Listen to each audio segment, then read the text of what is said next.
First, we must be honest about racism, right? If we cannot acknowledge it, we cannot address it.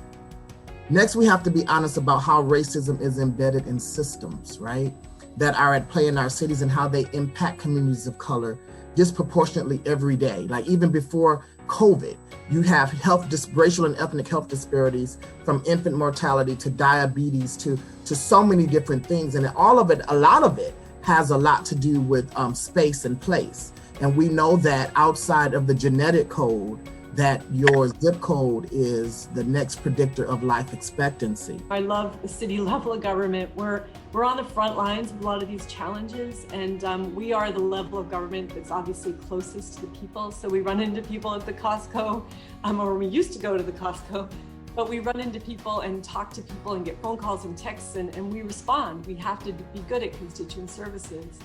And we have an obligation to find immediate solutions because the problems are right there before us. And we also, though, we have the flexibility to change on a dime, or within a few weeks, we can change a policy if we find it's not working.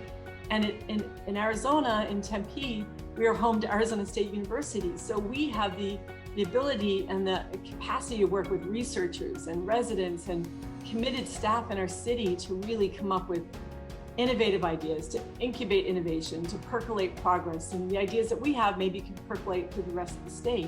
One of the things that we need to be thinking through around the role of government is as a means of bringing out the best solutions and facilitating the best solutions that emerge from community. And when government sees itself more as a facilitator and an empowerer of a community to do the things that a community wants, because of course, even in the theory of what government is supposed to be in a democratic society, that thing which actualizes the will of the people. And so, if government sees itself that way, then it changes the way that it orients around the problems that it seeks. Community is not deserving a seat at the table. Community owns the table.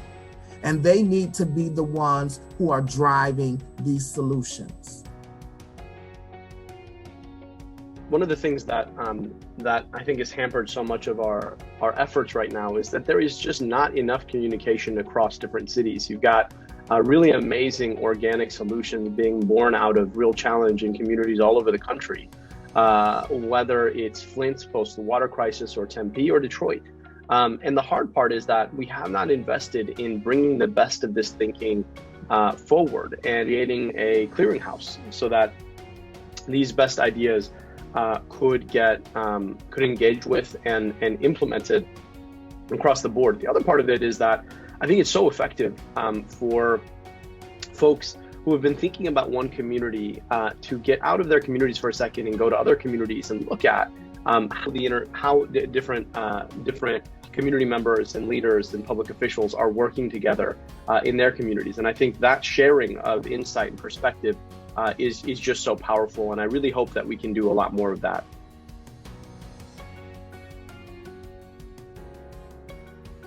So I was honored and blessed to have started the Community Ethics Review Board that was part of the Community-Based Organization Partners, which is an umbrella organization in Flint.